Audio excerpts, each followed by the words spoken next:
गणेशाय नमः। ओम श्री सीतारामचंद्राभ्याम नमः।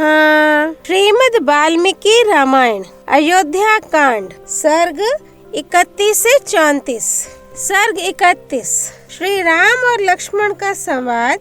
श्री राम की आज्ञा से लक्ष्मण का सुहृदों से पूछकर और दिव्य आयुध लाकर वन गमन के लिए तैयार होना। श्री राम का उनसे ब्राह्मणों को धन बांटने का विचार व्यक्त करना। जिस समय श्री राम और सीता में बातचीत हो रही थी, लक्ष्मण वहां पहले से ही आ गए थे। उन दोनों का ऐसा संवाद सुनकर उनका मुखमंडल आंसुओं से भीग गया। भाई के विरह का शोक अब उनके लिए भी असह्य हो उठा। रघुकुल को आनंदित करने वाले लक्ष्मण ने ज्येष्ठ भ्राता श्री रामचंद्र जी के दोनों पैर जोर से पकड़ लिए और अत्यंत यशस्विनी सीता तथा महान व्रतधारी श्री रघुनाथ जी से कहा, अरे यदि आपने सहस्त्रों वन्य पशुओं तथा हाथियों से भरे हुए वन में जाने का निश्चय कर ही लिया है तो मैं भी आपका अनुसरण करूंगा। धनुष हाथ में लेकर आगे आगे चलूंगा। आप मेरे साथ पक्षियों के कलरव और भ्रमर समूहों के गुंजारव से गूंजते हुए रमणीय वनों में सब और विचरण कीजिएगा। मैं आपके बिना स्वर्ग में जाने, अमर होने तथा संपूर्ण लोकों का ऐश्वर्य प्राप्त करने की भी इच्छा नहीं रखता।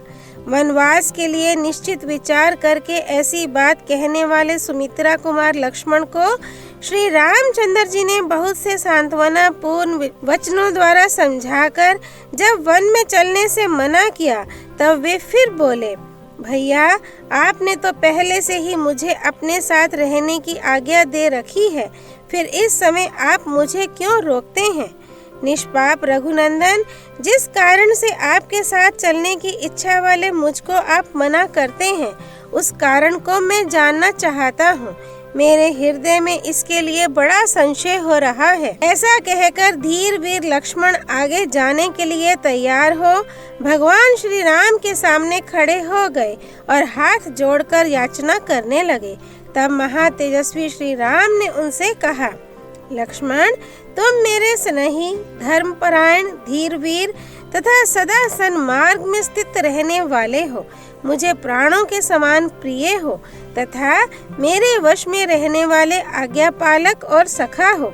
सुमित्रा नंदन, यदि आज मेरे साथ तुम भी वन को चल दोगे तो परम यशस्विनी माता कौशल्या और सुमित्रा की सेवा कौन करेगा? जैसे मेघ पृथ्वी पर जल की वर्षा करता है, उसी प्रकार जो सबकी कामनाएं पूर्ण करते थे, वे महातेजस्वी महाराज दशरथ अब कैकेयी के प्रेम पाश में बंध गए हैं। कैकेयी राज अश्वपति की पुत्री कैकेयी महाराज के इस राज्य को पाकर मेरे वियोग के दुख में डूबी हुई अपनी सोतों के साथ अच्छा बर्ताव नहीं करेगी। भरत भी राज्य पाकर कैकेयी के अधीन रहने के कारण दुखिया कौशल्या और सुमित्रा का भरण पोषण नहीं करेंगे। अतः सुमित्रा कुमार, तुम यहीं रहकर अपने प्रयत्न से अथवा राजा की कृपा प्राप्त करके माता कौशल्या का पालन करो।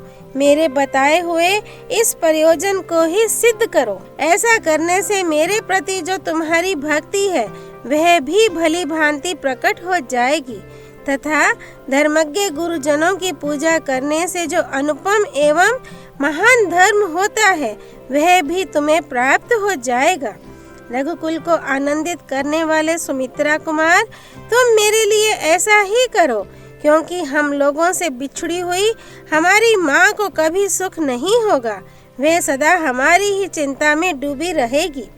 श्री राम के ऐसा कहने पर बातचीत के मर्म को समझने वाले लक्ष्मण ने उस समय बात का तात्पर्य समझने वाले श्री राम को मधुर वाणी में उत्तर दिया, वीर, आपके ही तेज प्रभाव से भरत माता कौशल्या और सुमित्रा दोनों का पवित्र भाव से पूजन करेंगे, इसमें संशय नहीं है। वीरवर, इस उत्तम राज्य को पाकर यदि भरत बुरे रास्ते पर चलेंगे और दूषित हृदय एवं विशेषता घमंड के कारण माताओं की रक्षा नहीं करेंगे तो मैं उन दुर्बुद्धि और क्रूर भरत का तथा उनके पक्ष का समर्थन करने वाले उन सब लोगों का वध कर डालूंगा, इसमें संशय नहीं है। यदि सारी त्रिलोकी उनका पक्ष करने लगे तो उसे भी अपने प्राणों से हाथ धोना पड़ेगा, परंतु बड़ी माता कौशल्या तो स्वयं ही मेरे जैसे सहस्त्रों मनुष्यों का भी भरण कर सकती हैं, क्योंकि उन्हें अपने आश्रितों का पालन करने के लिए 1,000 गांव मिले हुए हैं। इसलिए वे मनस्विनी कौशल्या स्वयं ही अपना, मेरी माता का तथा मेरे जैसे और भी बहुत से मनुष्यों का भरण पोषण करने में समर्थ हैं। अतः आप मुझको अपना अनुगामी बना लीजिए, इसमें कोई धर्म की हानि नहीं होगी। मैं कृतार्थ हो जाऊंगा तथा आपका भी प्रयोजन मेरे द्वारा सिद्ध हुआ करेगा। प्रत्यंचा सहित धनुष लेकर खंती और पिटारी लिए आपको रास्ता दिखाता हुआ मैं आपके आगे आगे चलूंगा। प्रतिदिन आपके लिए फल मूल लाऊंगा तथा तपस्वी जनों के लिए वन में मिलने वाली तथा अन्यान्य हवन सामग्री जुटाता रहूंगा। आप विदेह कुमारी के साथ पर्वत शिखरों पर भ्रमण करेंगे। वहां आप जागते हो या सोते, मैं हर समय आपके सभी आवश्यक कार्य पूर्ण करूंगा। लक्ष्मण की इस बात से श्री रामचंद्र जी को बड़ी प्रसन्नता हुई और उन्होंने उनसे कहा, सुमित्रा नंदन, जाओ माता आदि सभी सुहृदों से मिलकर अपनी वन यात्रा के विषय में पूछ लो, उनकी आज्ञा एवं अनुमति ले लो। लक्ष्मण, राजा जनक के महान यज्ञ में स्वयं महात्मा वरुण ने उन्हें जो देखने में भयंकर 2 दिव्य धनुष दिए थे, साथ ही जो 2 दिव्य अभेद्य कवच, अक्षय बाणों से भरे हुए 2 तरकस तथा सूर्य की भांति निर्मल दीप्ति से दमकते हुए जो 2 सुवर्ण भूषित खड्ग प्रदान किए थे, वे सभी दिव्यास्त्र मिथिला नरेश ने मुझे दहेज में दिए थे। उन सबको आचार्य देव के घर में सत्कार पूर्वक रखा गया है। तुम उन सारे आयुधों को लेकर शीघ्र लौट आओ। आज्ञा पाकर लक्ष्मण जी गए और सुहृद जनों की अनुमति लेकर वनवास के लिए निश्चित रूप से तैयार हो इक्ष्वाकु कुल के गुरु वशिष्ठ जी के यहाँ गए। वहाँ से उन्होंने उन उत्तम आयुधों को ले लिया। क्षत्रिय शिरोमणि सुमित्रा कुमार लक्ष्मण ने सत्कार पूर्वक रखे हुए उन माले विभूषित समस्त दिव्य आयुधों को लाकर उन्हें श्री राम को दिखाया। तब मनस्वी श्री राम ने वहां आए हुए लक्ष्मण से प्रसन्न होकर कहा, सौम्य लक्ष्मण, तुम ठीक समय पर आ गए।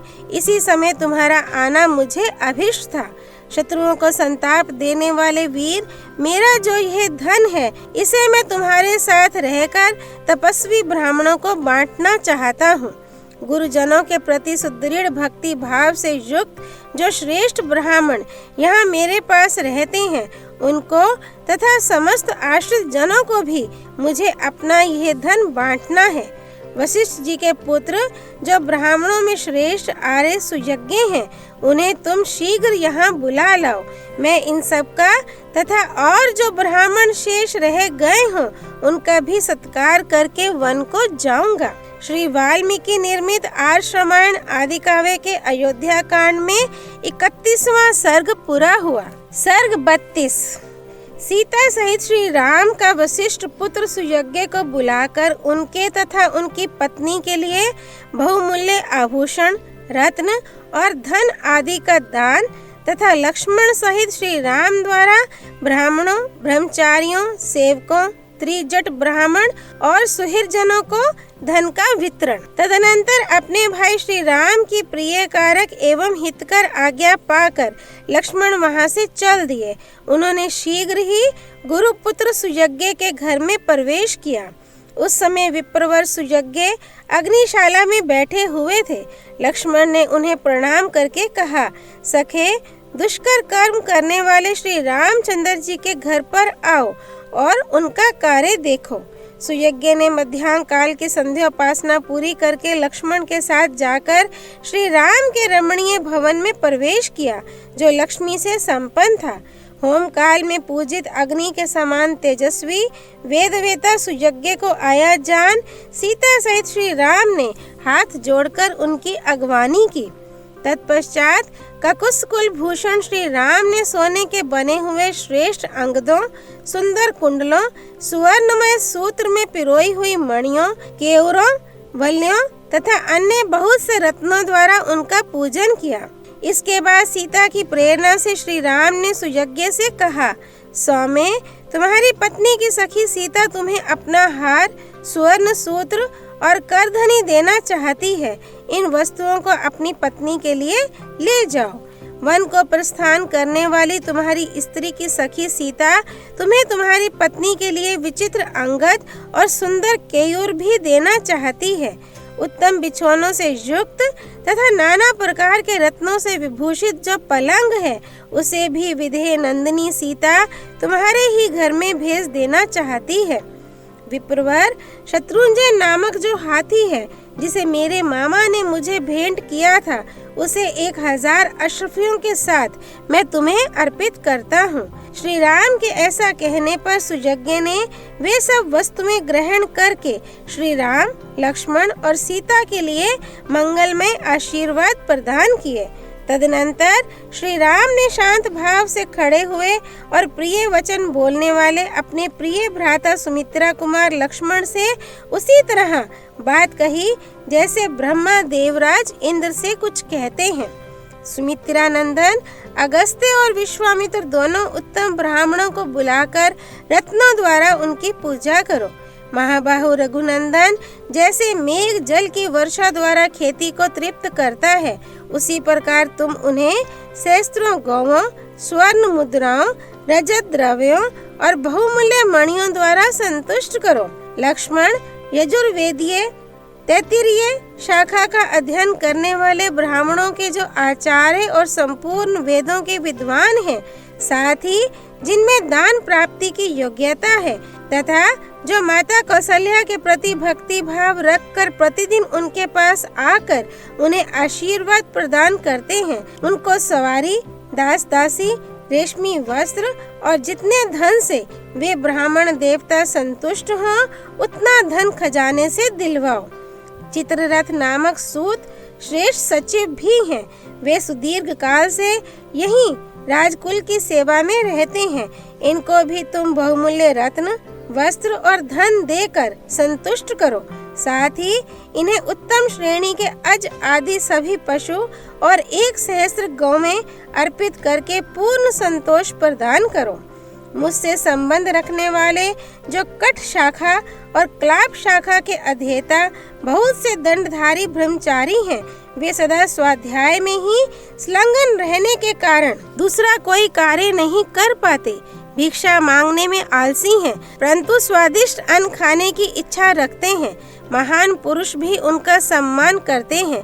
उनके लिए रत्नों के बोझ से लदे हुए 80 ऊंट, अगहनी चावल का भार ढोने वाले 1,000 बैल तथा भद्रक नामक धान्य विशेष, चने, मूंग आदि का भार लिए हुए 200 बैल और दिलवाओ।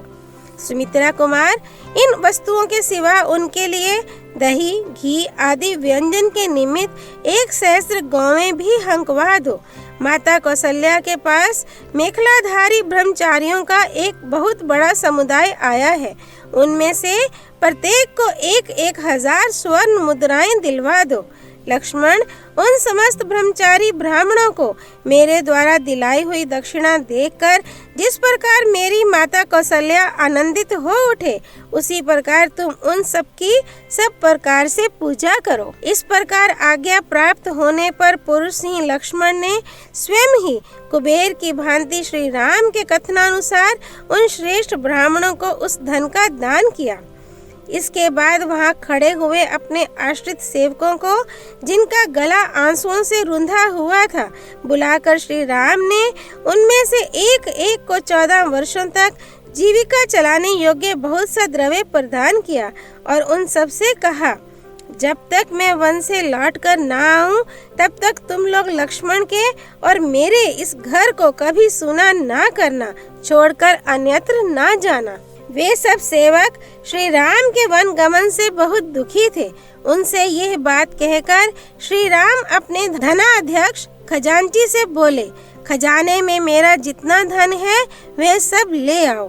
ये सुनकर सभी सेवक उनका धन ढो ढो कर ले आने लगे। वहाँ उस धन की बहुत बड़ी राशि एकत्र हुई दिखाई देने लगी, जो देखने ही योग्य थी। तब लक्ष्मण सहित पुरुष सिंह श्री राम ने बालक और बूढ़े ब्राह्मणों तथा दीन दुखियों को वह सारा धन बंटवा दिया। उन दिनों वहाँ अयोध्या के आसपास वन में त्रिजट नाम वाले एक गर्ग गोत्रीय ब्राह्मण रहते थे। उनके पास जीविका का कोई साधन नहीं था, इसलिए उपवास आदि के कारण उनके शरीर का रंग पीला पड़ गया था। वे सदा फाल, कुदाल और हल लिए वन में फल मूल की तलाश में घूमा करते थे। वे स्वयं तो बूढ़े हो चले थे, परंतु उनकी पत्नी अभी तरुणी थी। उसने छोटे बच्चों को लेकर ब्राह्मण देवता से ये बात कही, प्राणनाथ, यद्यपि स्त्रियों के लिए पति ही देवता है, अतः मुझे आपको आदेश देने का कोई अधिकार नहीं है। तथापि मैं आपकी भक्त हूँ, इसलिए विनय पूर्वक यह अनुरोध करती हूँ कि आप यह फाल और कुदाल फेंक कर मेरा कहना कीजिए। धर्मज्ञ श्री रामचंद्र जी से मिलिए। यदि आप ऐसा करें तो वहाँ अवश्य कुछ पा जाएंगे। पत्नी की बात सुनकर ब्राह्मण एक फटी धोती, जिससे मुश्किल से शरीर ढक पाता था, पहनकर उस मार्ग पर चल दिए जहाँ श्री रामचंद्र जी का महल था। भृगु और अंगिरा के समान तेजस्वी त्रिजट जन समुदाय के बीच से होकर श्री राम भवन की 5वीं ड्योढ़ी तक चले गए, परंतु उनके लिए किसी ने रोक टोक नहीं की। उस समय श्री राम के पास पहुंचकर त्रिजट ने कहा, महाबली राजकुमार, मैं निर्धन हूँ, मेरे बहुत से पुत्र हैं, जीविका नष्ट हो जाने से सदा वन में ही रहता हूँ, आप मुझ पर कृपा दृष्टि कीजिए। तब श्री राम ने विनोद पूर्वक कहा, ब्राह्मण, मेरे पास असंख्य गौएं हैं, इनमें से 1 सहस्त्र का भी मैंने अभी तक किसी को दान नहीं किया है। आप अपना डंडा जितनी दूर फेंक सकेंगे, वहां तक की सारी गौएं आपको मिल जाएंगी। ये सुनकर उन्होंने बड़ी तेजी के साथ धोती के पल्ले को सब ओर से कमर में लपेट लिया और अपनी सारी शक्ति लगाकर डंडे को बड़े वेग से घुमाकर फेंका। ब्राह्मण के हाथ से छूटा हुआ वह डंडा सरयू के उस पार जाकर हजारों गौओं से भरे हुए गोष्ठ में एक सांड के पास गिरा। धर्मात्मा श्री राम ने त्रिजट को छाती से लगा लिया और उस सरयू तट से लेकर उस पार गिरे हुए डंडे के स्थान तक जितनी गौएं थी, उन सबको मंगवाकर त्रिजट के आश्रम पर भेज दिया। उस समय श्री राम ने गर्गवंशी त्रिजट को सांत्वना देते हुए कहा, ब्राह्मण, मैंने विनोद में यह बात कही थी, आप इसके लिए बुरा ना मानिएगा। आपका यह जो दुर्लंघ तेज है, इसी को जानने की इच्छा से मैंने आपको यह डंडा फेंकने के लिए प्रेरित किया था। यदि आप और कुछ चाहते हो तो मांगिए। मैं सच कहता हूँ कि इसमें आपके लिए कोई संकोच की बात नहीं है। मेरे पास जो जो धन है वह सब ब्राह्मणों के लिए ही है। आप जैसे ब्राह्मणों को शास्त्रीय विधि के अनुसार दान देने से मेरे द्वारा उपार्जित किया हुआ धन मेरे यश की वृद्धि करने वाला होगा। गौओं के उस महान समूह को पाकर पत्नी सहित महामुनि त्रिजट को बड़ी प्रसन्नता हुई।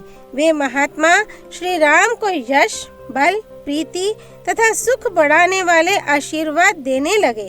तदनंतर पूर्ण पराक्रमी भगवान श्री राम धर्म बल से उपार्जित किए हुए उस महान धन को लोगों के यथा योग्य सम्मान पूर्ण वचनों से प्रेरित हो बहुत देर तक अपने सुहृदों में बांटते रहे। उस समय वहाँ कोई भी ब्राह्मण, सुहृद, सेवक, दरिद्र अथवा भिक्षुक ऐसा नहीं था जो श्री राम के यथा योग्य सम्मान, दान तथा आदर सत्कार से तृप्त न किया गया हो। श्री वाल्मीकि निर्मित आर्ष रामायण आदि काव्य के अयोध्या कांड में 32वां सर्ग पूरा हुआ। सर्ग 33।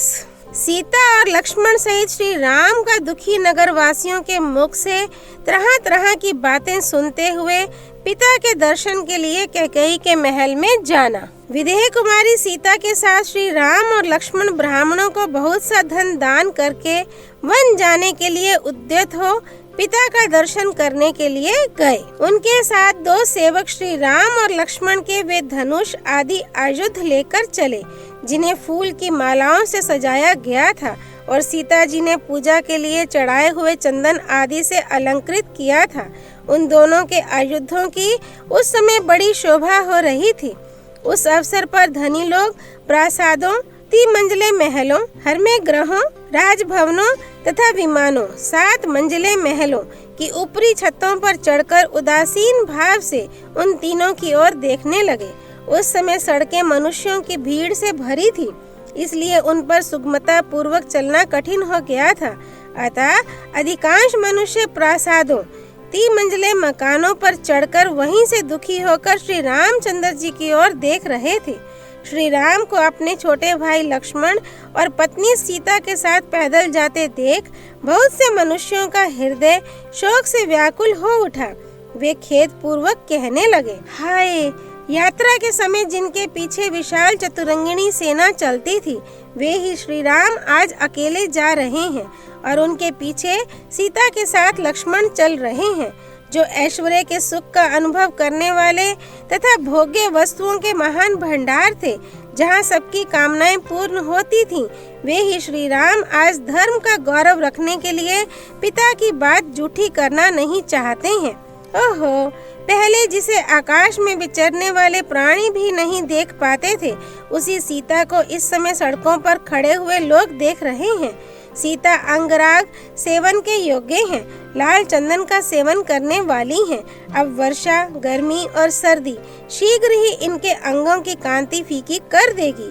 निश्चय ही आज राजा दशरथ किसी पिशाच के आवेश में पड़कर अनुचित बात कह रहे हैं, क्योंकि अपनी स्वाभाविक स्थिति में रहने वाला कोई भी राजा अपने प्यारे पुत्र को घर से निकाल नहीं सकता। पुत्र यदि गुणहीन हो तो भी उसे घर से निकाल देने का साहस कैसे हो सकता है? फिर जिसके केवल चरित्र से ही ये सारा संसार वशीभूत हो जाता है, उसको वनवास देने की तो बात ही कैसे की जा सकती है? क्रूरता का अभाव, दया, विद्या, शील, दम, इंद्रिय संयम और शम, मनोनिग्रह, ये 6 गुण नरश्रेष्ठ श्री राम को सदा ही सुशोभित करते हैं। अतः इनके ऊपर आघात करने, इनके राज्याभिषेक में विघ्न डालने से प्रजा को उसी तरह महान क्लेश पहुंचा है, जैसे गर्मी में जलाशय का पानी सूख जाने से उसके भीतर रहने वाले जीव तड़पने लगते हैं। इन जगदीश्वर श्री राम की व्यथा से संपूर्ण जगत व्यथित हो उठा है। जैसे जड़ काट देने से पुष्प और फल सहित सारा वृक्ष सूख जाता है, ये महान तेजस्वी श्री राम संपूर्ण मनुष्यों के मूल हैं। धर्म ही इनका बल है। जगत के दूसरे प्राणी पत्र, पुष्प, फल और शाखाएं हैं।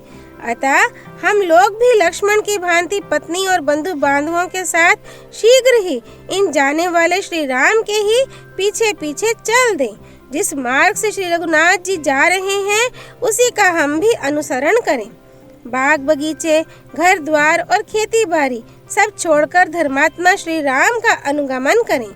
इनके दुख सुख के साथी बने। हम अपने घरों की गड़ी हुई निधि निकालें, आंगन की फर्श खोद डालें, सारा धन धान्य साथ ले लें, सारी आवश्यक वस्तुएं हटा लें, इनमें चारों ओर धूल भर जाए, देवता इन घरों को छोड़कर भाग जाए, चूहे बिल से बाहर निकलकर इनमें चारों ओर दौड़ लगाने लगें और उनसे ये घर भर जाए। इनमें ना कभी आग जले, ना पानी रहे और ना झाड़ू ही लगे। यहाँ बलि, वैश्वदेव, यज्ञ, मंत्र पाठ, होम और जप बंद हो जाए, मानो बड़ा भारी अकाल पड़ गया हो।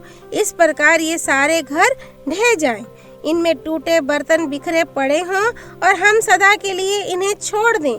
ऐसी दशा में इन घरों पर कैकेयी आकर अधिकार कर ले। जहाँ पहुँचने के लिए ये श्री रामचंद्र जी जा रहे हैं, वह वन ही नगर हो जाए और हमारे छोड़ देने पर यह नगर भी वन के रूप में परिणत हो जाए। वन में हम लोगों के भय से सांप अपने बिल छोड़कर भाग जाएं। पर्वत पर रहने वाले मृग और पक्षी उसके शिखरों को छोड़ दें तथा हाथी और सिंह भी उन वनों को त्याग कर दूर चले जाएं। वे सर्प आदि उन स्थानों में चले जाएं जिन्हें हम लोगों ने छोड़ रखा है। और उन स्थानों को त्याग दें जिनका हम सेवन करते हैं। ये देश घास चरने वाले पशुओं, मांस भक्षी हिंसक जंतुओं और फल खाने वाले पक्षियों का निवास स्थान बन जाए। यहाँ सर्प, पशु और पक्षी रहने लगे। उस दशा में पुत्र और बंधु बांधवों सहित कैकेयी इसे अपने अधिकार में कर ले। हम सब लोग वन में श्री रघुनाथ जी के साथ बड़े आनंद से रहेंगे। इस प्रकार श्री रामचंद्र जी ने बहुत से मनुष्यों के मुंह से निकली हुई तरह तरह की बातें सुनी, किंतु सुनकर भी उनके मन में कोई विकार नहीं हुआ।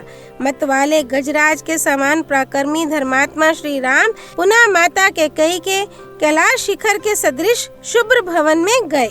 विनयशील वीर पुरुषों से युक्त उस राजभवन में प्रवेश करके उन्होंने देखा सुमंत्र पास ही दुखी होकर खड़े हैं।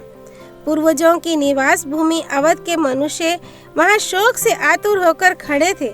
उन्हें देखकर भी श्री राम स्वयं शोक से पीड़ित नहीं हुए। उनके शरीर पर व्यथा का कोई चिन्ह प्रकट नहीं हुआ। वे पिता की आज्ञा का विधि पूर्वक पालन करने की इच्छा से उनका दर्शन करने के लिए हंसते हुए से आगे बढ़े। शोकाकुल रूप से पड़े हुए राजा के पास जाने वाले महात्मा महामना इक्ष्वाकु कुल नंदन श्री राम वहां पहुंचने से पहले सुमंत्र को देखकर पिता के पास अपने आगमन की सूचना भेजने के लिए उस समय वहीं ठहर गए।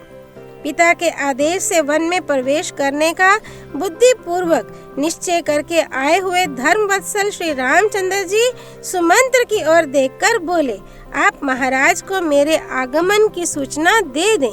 श्री वाल्मीकि निर्मित आर्ष रामायण आदि काव्य के अयोध्या कांड में 33वां सर्ग पूरा हुआ। सर्ग 34। सीता और लक्ष्मण सहित श्री राम का रानियों सहित राजा दशरथ के पास जाकर वनवास के लिए विदा मांगना, राजा का शोक और मूर्छा, श्री राम का उन्हें समझाना तथा राजा का श्री राम को हृदय से लगाकर पुनः मूर्छित हो जाना।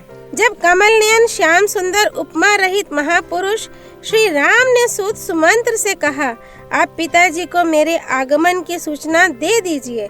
तब श्री राम की प्रेरणा से शीघ्र ही भीतर जाकर सारथी सुमंत्र ने राजा का दर्शन किया। उनकी सारी इंद्रियां संताप से कलुषित हो रही थीं। वे लंबी सांस खींच रहे थे। सुमंत्र ने देखा पृथ्वीपति महाराज दशरथ राहुग्रस्त सूर्य, राख से ढकी हुई आग तथा जल शून्य तालाब के समान श्रीहीन हो रहे हैं। उनका चित्त अत्यंत व्याकुल है और वे श्री राम का ही चिंतन कर रहे हैं।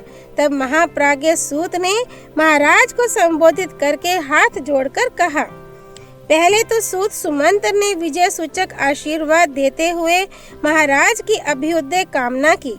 फिर भय से व्याकुल मंद मधुर वाणी द्वारा यह बात कही, पृथ्वीनाथ, आपके पुत्र ये सत्य पराक्रमी पुरुष ही श्री राम ब्राह्मणों तथा आश्रित सेवकों को अपना सारा धन देकर द्वार पर खड़े हैं। आपका कल्याण हो। ये अपने सब सुहृदों से मिलकर उनसे विदा लेकर इस समय आपका दर्शन करना चाहते हैं। आज्ञा हो तो यहाँ आकर आपका दर्शन करें। राजन, अब ये विशाल वन में चले जाएंगे।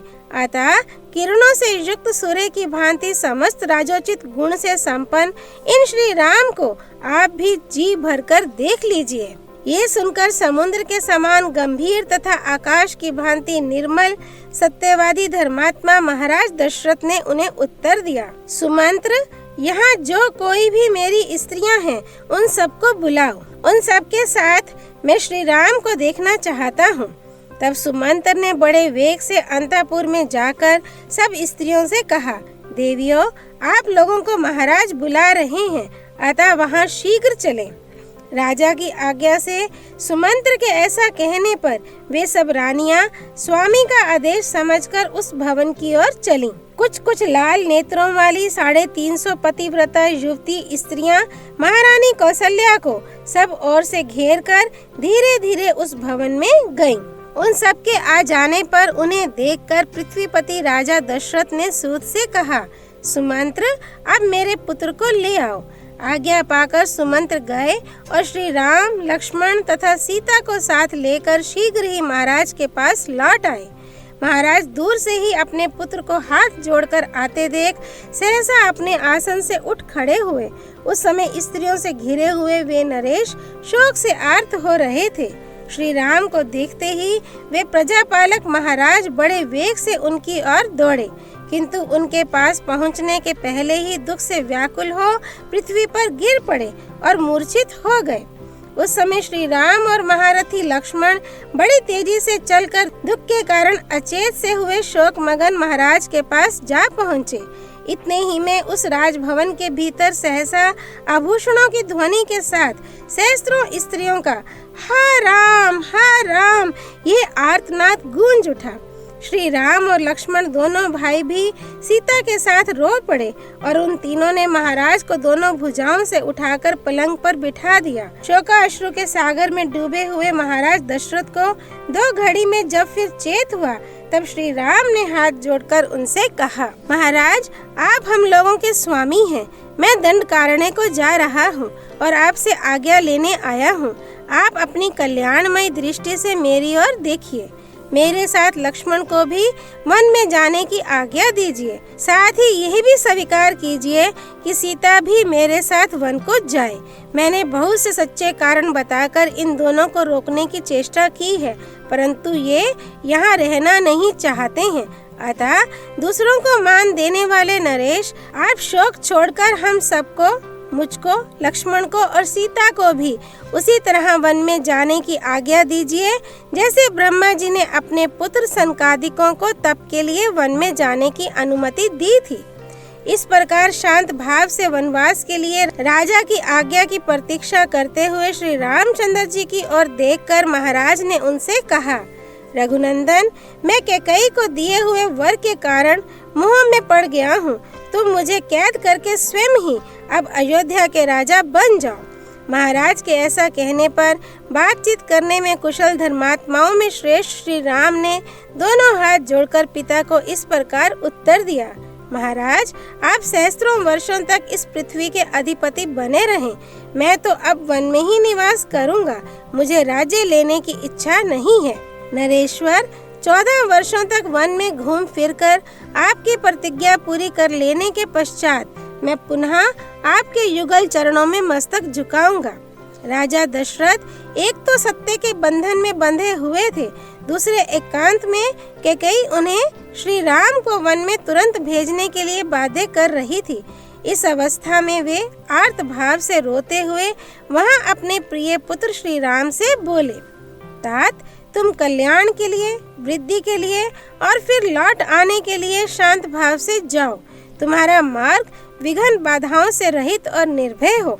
बेटा रघुनंदन, तुम सत्य स्वरूप और धर्मात्मा हो। तुम्हारे विचार को पलटना तो असंभव है, परंतु रात भर और रह जाओ। सिर्फ एक रात के लिए सर्वथा अपनी यात्रा रोक दो। केवल एक दिन भी तो तुम्हें देखने का सुख उठा लूं। अपनी माता को और मुझको इस अवस्था में देखकर आज की इस रात में यहीं रह जाओ। मेरे द्वारा संपूर्ण अभिलषित वस्तुओं से तृप्त होकर कल प्रातःकाल यहाँ से जाना। मेरे प्रिय पुत्र श्री राम, तुम सर्वथा दुष्कर कार्य कर रहे हो। मेरा प्रिय करने के लिए ही तुमने इस प्रकार वन का आश्रय लिया है।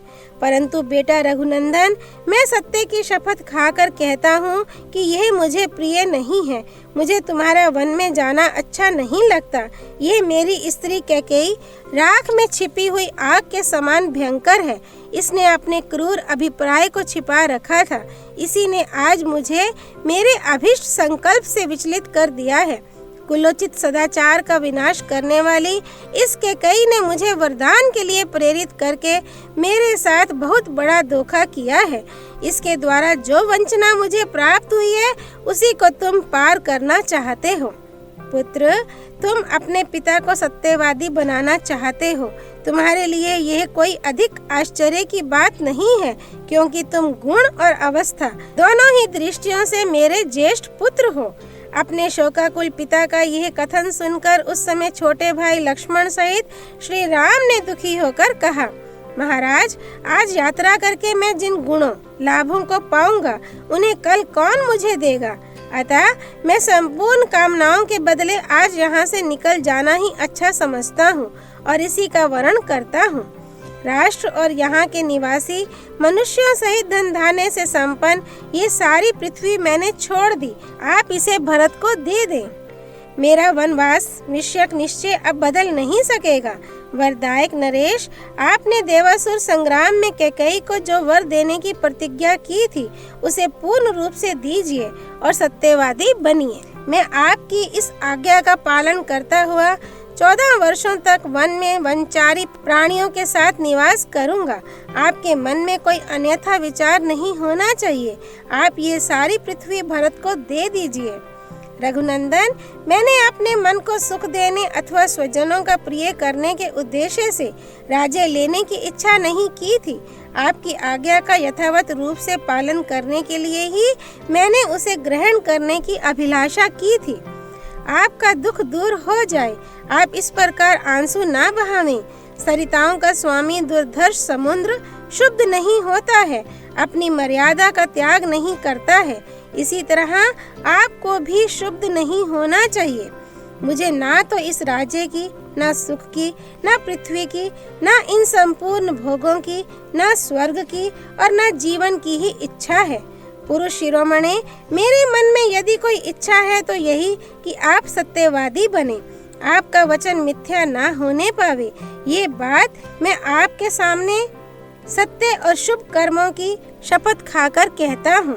तात प्रभो, अब मैं यहाँ एक क्षण भी नहीं ठहर सकता, अतः आप इस शोक को अपने भीतर ही दबा लें। मैं अपने निश्चय के विपरीत कुछ नहीं कर सकता। रघुनंदन, कैकेयी ने मुझसे ये याचना की कि राम तुम वन को चले जाओ। मैंने वचन दिया था कि अवश्य जाऊंगा। उस सत्य का मुझे पालन करना है। देव, बीच में हमें देखने या हमसे मिलने के लिए आप उत्कंठित ना होंगे। शांत स्वभाव वाले मृगों से भरे हुए और भांति भांति के पक्षियों के कलरवों से गूंजते हुए उस वन में हम लोग बड़े आनंद से रहेंगे। तात, पिता देवताओं के भी देवता माने गए हैं, अतः मैं देवता समझकर ही पिता आपकी आज्ञा का पालन करूंगा। नृप श्रेष्ठ, अब ये संताप छोड़िए। 14 वर्ष बीत जाने पर आप फिर मुझे आया हुआ देखेंगे। पुरुष सिंह, यहाँ जितने लोग आंसू बहा रहे हैं, इन सबको धैर्य बंधाना आपका कर्तव्य है। फिर आप स्वयं ही इतने विकल कैसे हो रहे हैं? ये नगर, ये राज्य और ये सारी पृथ्वी मैंने छोड़ दी। आप ये सब कुछ भरत को दे दीजिए। अब मैं आपके आदेश का पालन करता हुआ दीर्घ काल तक वन में निवास करने के लिए यहाँ से यात्रा कर रहा हूँ। मेरी छोड़ी हुई पर्वत खंडों, नगरों और उपवनों सहित इस सारी पृथ्वी का भरत कल्याणकारिणी मर्यादाओं में स्थित रहकर पालन करें। नरेश्वर, आपने जो वचन दिया है वह पूर्ण हो। पृथ्वीनाथ, निष्पाप महाराज, सत्पुरुषों द्वारा अनुमोदित आपकी आज्ञा का पालन करने में मेरा मन जैसा लगता है वैसा बड़े बड़े भोगों में तथा अपने किसी प्रिय पदार्थ में भी नहीं लगता। अतः मेरे लिए आपके मन में जो दुख है वह दूर हो जाना चाहिए। निष्पाप नरेश, आज आपको मिथ्यावादी बनाकर मैं अक्षय राज्य, सब प्रकार के भोग, वसुधा का आधिपत्य, मिथिलेश कुमारी सीता तथा अन्य किसी अभिलषित पदार्थ को भी स्वीकार नहीं कर सकता। मेरी एकमात्र इच्छा यही है कि आपकी प्रतिज्ञा सत्य हो। मैं विचित्र वृक्षों से युक्त वन में प्रवेश करके फल मूल का भोजन करता हुआ वहाँ के पर्वतों, नदियों और सरोवरों को देख देख कर सुखी होऊंगा। इसलिए आप अपने मन को शांत कीजिए। श्री राम के ऐसा कहने पर पुत्र बिछोह के संकट में पड़े हुए राजा दशरथ ने दुख और संताप से पीड़ित हो उन्हें छाती से लगाया और फिर अचेत होकर वे पृथ्वी पर गिर पड़े। उस समय उनका शरीर जड़ की भांति कुछ भी चेष्टा न कर सका। ये देख राजरानी कैकेयी को छोड़कर वहाँ एकत्र हुई अन्य सभी रानियां रो पड़ी। सुमंत्र भी रोते रोते मूर्छित हो गए तथा वहाँ सब और हाहाकार मच गया। श्री वाल्मीकि निर्मित आर्ष रामायण आदि काव्य के अयोध्या कांड में 34वां सर्ग पूरा हुआ। सियापति रामचंद्र की जय। राम भक्त श्री हनुमान जी की जय। राम जन्मभूमि अयोध्यापुरी की जय। सरयू नदी की जय। माँ गौरीपति भगवान शिव शंकर की जय। श्रीमद् वाल्मीकि रामायण की जय। माँ ऋषि वाल्मीकि मुनि की जय। श्री हरि अर्पणमस्तु।